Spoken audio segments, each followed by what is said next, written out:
I've run into a little bit of a problem after cleaning up my transmitter-distributor, which is that when I play back a tape on it or read a tape with it, it works sometimes. It works sometimes very well for a long time, but then sometimes it falls out of sync and my teletype doesn't receive it properly. So what we're going to do is we're going to play a tape through the transmitter-distributor onto the teletype, and we're going to look at what we see on the teletype. And what this tape is a brag tape that I was making up that explains what my station is and what components are in it. And what you're going to see is it's going to print correctly for a little while. Here's the tape. It's going to print correctly for a little while as we go down the tape here, and when it gets somewhere about right here on the tape, it's going to start going wrong. If it's hard to see, and of course you probably don't read Baudot naturally, but here on the tape we have a carriage return line feed. And the carriage returns read okay, but when it hits the line feed, it doesn't line feed and it starts overprinting. And the longer you let it run, the more errors are introduced. And I thought at first that that was probably because of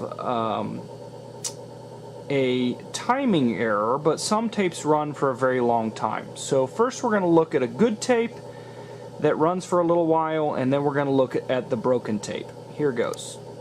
I thought we should stop and talk just a little bit about teletype signaling before we move on. And this is a diagram from the Teletype Manual 217B, and I'm not 100% sure whose number that is. It's Western Union or the Teletype Corporation or Western Electric or something.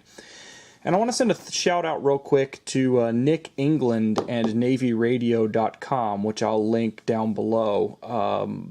That's where this document came from, and he has a wealth of information on teletypes and how to use them and who used them and what models there are and such, including tons of manuals and original documentation from the Teletype Corporation and from the United States Navy, which made extensive use of teletypes back in the day. So at any rate, this is from 217B.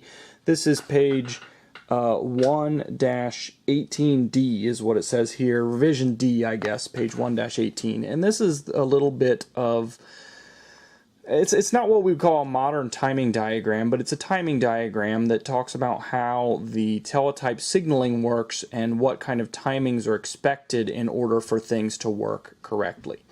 And so what you see is for each Baudot character that's sent, we actually send, and it's a little hard to tell on this diagram, but I'll tell you, we send a start bit, 5 data bits, and a stop bit. And at the time, I think that's not exactly the terminology they would have used, but that's what we would call it today, is a start bit, 5 data bits, and a stop bit.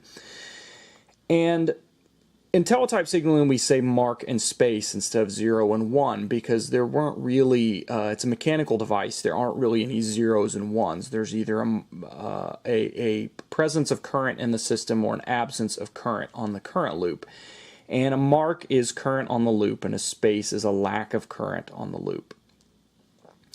And so each character sent by the teletype consists of a start bit, which is a stop bit, which means there's no current on the loop, followed by 5 data bits, which may be either a space with no current or a mark with current, followed by a stop bit, which for some reason we're seeing over here on the left on this particular diagram, that has current on the loop. And if you see, the stop bit actually in teletype signaling is a little bit longer than the data bits or the start bit, and that's kind of an anachronism. Modern signaling protocols don't tend to do that anymore. A stop bit will be either exactly 1 or exactly 2 or exactly a certain number of bit lengths long, whereas with teletype that's not the case. It's just a little bit longer. I think it's like it varied between the teletype implementations, but I think it's something like 125%.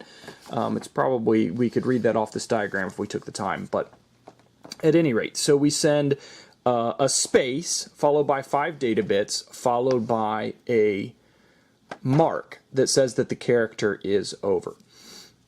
And this actually is, in this diagram, this is an R and then a Y. So you have your stop bit from the previous character, then you have your start bit, which is a space, there's no current on the loop, followed by space mark, space mark, space. So that's the back and forth that we use with the RY combination, followed by a stop bit, which is another mark. So this one is, this particular character, if you think of it in binary terms, is 0, 0, 1, 0, 1, 0, 1.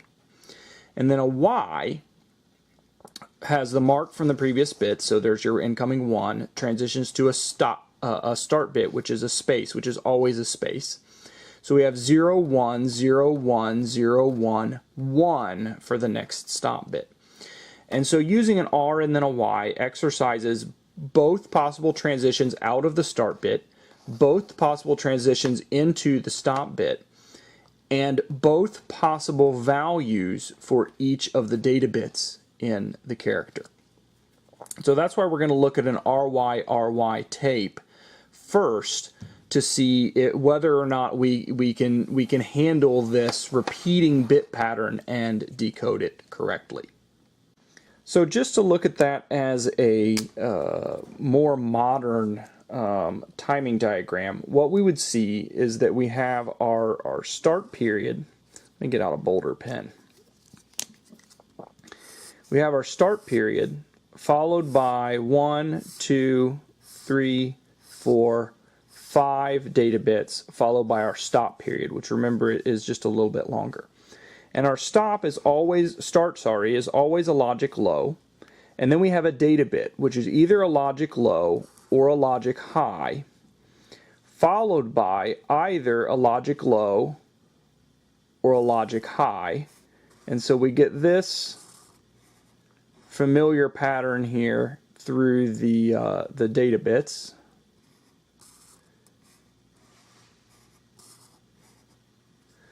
And then our stop bit is always a high. So we always transition to high and come out of this with a high. So we have start, stop, and then bit 0, 1, 2, 3, 4.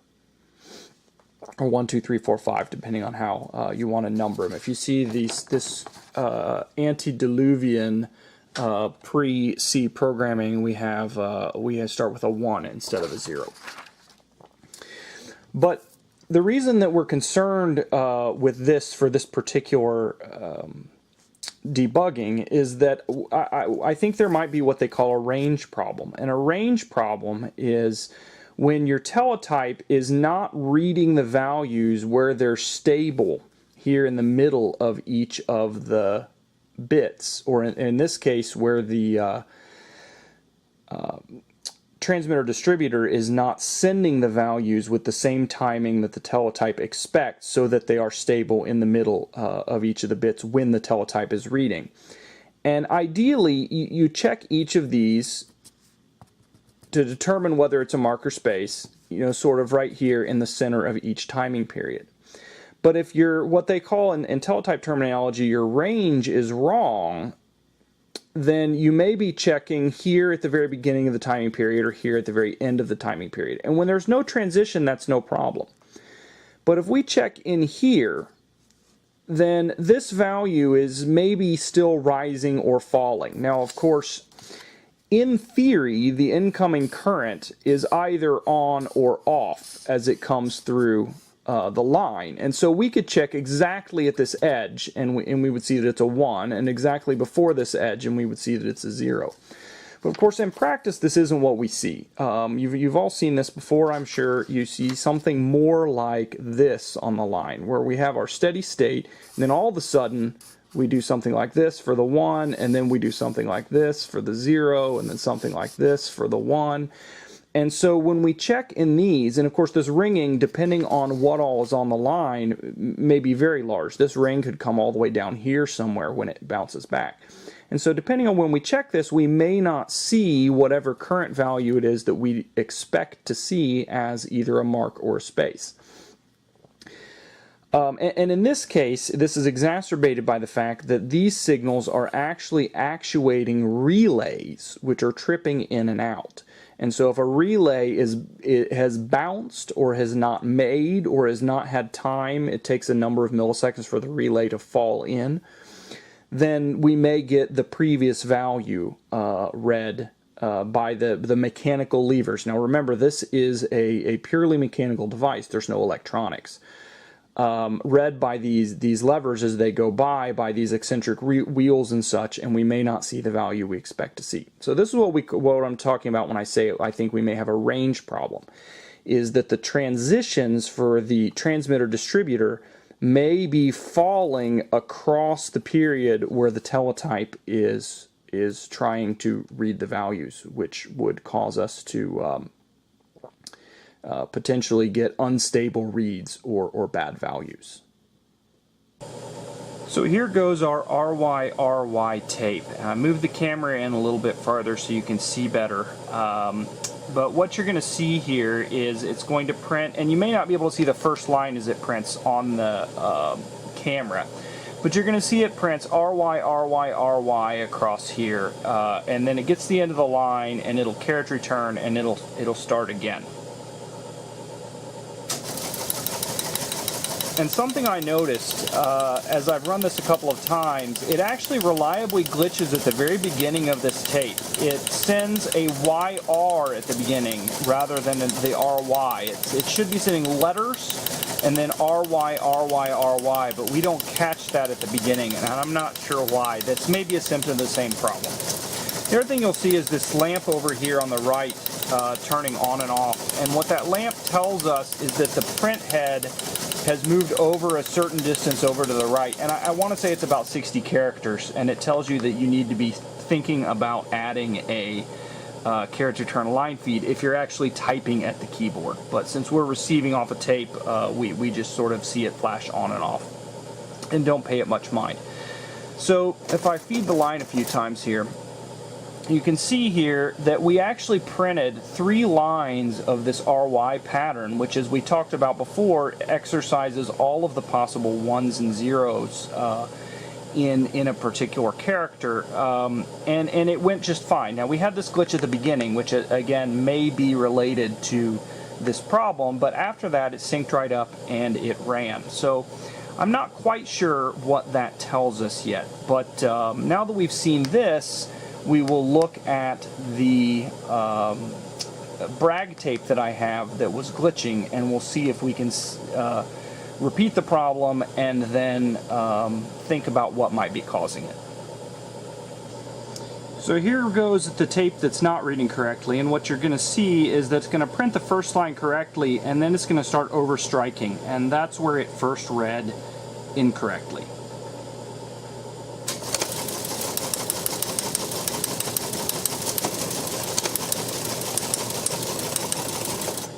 And then of course I shut off the tape because there's no need to waste any more of this paper than we have to. But as you see, it did exactly what I said. And an interesting thing that we have here is that it works correctly and then fails at exactly the same point every time. So I originally thought that we had what's called a ranging error, which is where the teletype unit itself is looking in the bit patterns near a transition from a 1 to a 0 or a 0 to 1, rather than right in the middle of the 1 or 0 bits. And I'm not sure that that's exactly what we have going on now because it is so reliable. I don't know, I haven't put a scope on it yet, and I also haven't ranged any of these units. So we have the teletype unit here, and we have the tape writer unit here, which just has a tape draped over it. And then over here we have the transmitter-distributor that we saw in the last video that I'm working on. And none of them have been compared to a known good standard. So that's what I'm going to do next. I'm going to get them hooked up to FL Digi so that I can send a known good series of bits, get the teletype unit, which I will use as my master, tweaked in, and then try to range the others to it. So let's see what happens. But in the meantime, that's what I'm working with.